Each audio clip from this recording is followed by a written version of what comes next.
various spectrums create a kind of conditioning within us. And as a result, we find ourselves limited as an individual. And this interconnectedness somehow gets lost. It is time to cut these complexities or webs that we have created and mindfully and heartfully move forward to an integrated human society which is united.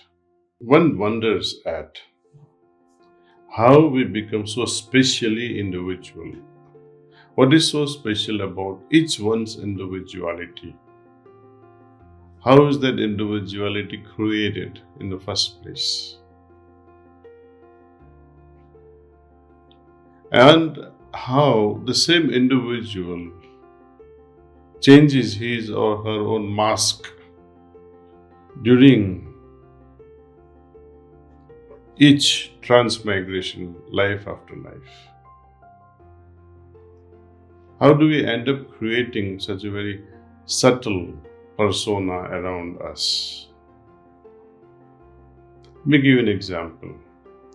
This conditioning happens because of the external influence, beginning first with our parents, second with our community, our siblings. Then, as we enter the school, others start influencing our conditioning, I would say. It happens even in animal kingdom. How we condition, for example, an elephant or a horse from the wilderness. We bring them into the farm, alluring them with some temptations of grass or better food, chain them, bind their legs, especially with elephants, on 4 logs. This is how elephants are trained, by chaining them to the logs on 4 legs. Once this elephant is well trained, it does a wonderful job of,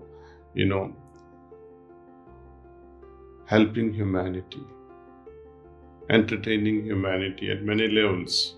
You must have watched for example, in circus, or this elephant is tied with a small string or a small rope to a plastic chair on a stage.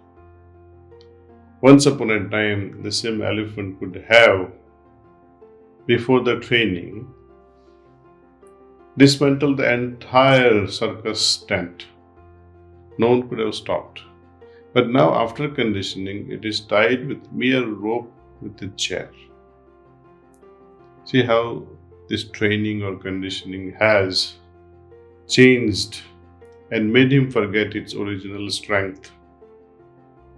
We too have forgotten our original strength, ability to do so many things, ability to love freely. Are we all able to love freely as an individual? I doubt so. Because conditioning has taught us not to love each and every one. So many times your love has been compromised. Love failures. And then you say, oh, I'm not going to love again ever in my life. But then whom are you punishing by not loving? Love is our basic nature. It flows naturally from our heart. Because of this conditioning, when we block these impulses of love from our heart, it stops flowing. It's like a river. If you put a dam around it, it will stop flowing. The time may come, it will start stinking. Same thing happens to our consciousness. When love element is removed from consciousness, we suffer. We have all kinds of ailments then as a result. Loveless person's life is an unhealthy life. Psychologically, emotionally, spiritually. And ultimately it does affect our physical being. Imagine 2 young ones, 2 teenagers in love. They're gleaming and glowing with love because what's happening as a chemistry between 2. And imagine 2 individuals fighting, angrily hating each other. What happens to their face at that time when they are angry? So this is how layer after layer of love, hate, likes and dislikes, fears and courage, restlessness and peace. Various spectrums create a kind of conditioning within us. And as a result, we find ourselves limited as an individual. And this interconnectedness somehow gets lost.